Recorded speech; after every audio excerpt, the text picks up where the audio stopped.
Créé en 1993, l'Index mondial de persécution des chrétiens est le rapport annuel listant les 50 pays du monde où il est le plus difficile de vivre selon la foi chrétienne. Le classement est déterminé en tenant compte de deux facteurs, l'oppression, symbolisée par l'étau, et la violence, symbolisée par le marteau. Nous utilisons 6 sphères pour déterminer la pression et la violence dans un pays donné. Chacune de ces sphères est évaluée selon un score de 16,67. Additionnés, ces 6 scores donnent un total sur 100. Ce nombre final détermine le positionnement du pays dans la liste. Les 5 premières sphères déterminent le score de persécution étau. Premièrement, la sphère privée. Dans cette sphère sont évalués les facteurs tels que la liberté de prier, la liberté de penser et de conscience, la liberté de changer de religion, le libre accès à la Bible ainsi qu'à la littérature et aux médias chrétiens en général. Deuxièmement, la sphère familiale. Est-il possible de pratiquer sa foi dans le cadre familial ? Quelle sera la réaction de la famille en cas de conversion ? Troisièmement, la sphère sociale. Y sont examinés les facteurs culturels comme la pression vestimentaire, les kidnappings et mariages forcés, la discrimination à l'emploi, la discrimination à l'éducation et aux soins. Quatrièmement, la sphère civile.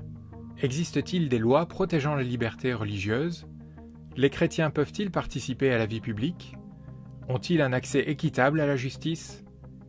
Cinquièmement, la sphère ecclésiale où nous examinons la possibilité de construire et de faire reconnaître des églises, la liberté d'association, la surveillance et le contrôle exercé sur les églises, la pression subie par les responsables d'église et leurs familles. La 6e sphère est celle de la violence.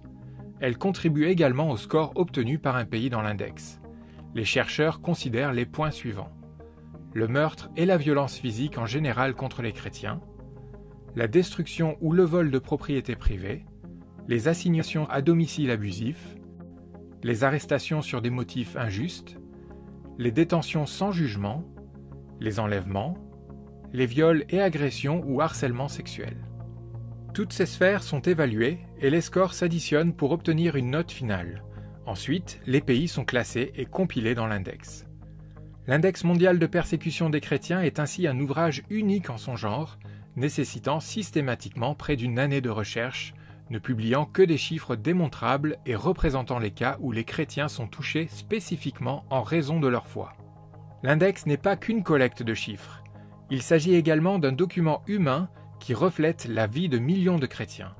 Un de ses buts est de nous aider à déterminer sur quel pays nous devons focaliser notre soutien aux chrétiens persécutés. Découvrez l'Index mondial de persécution des chrétiens sur notre site internet.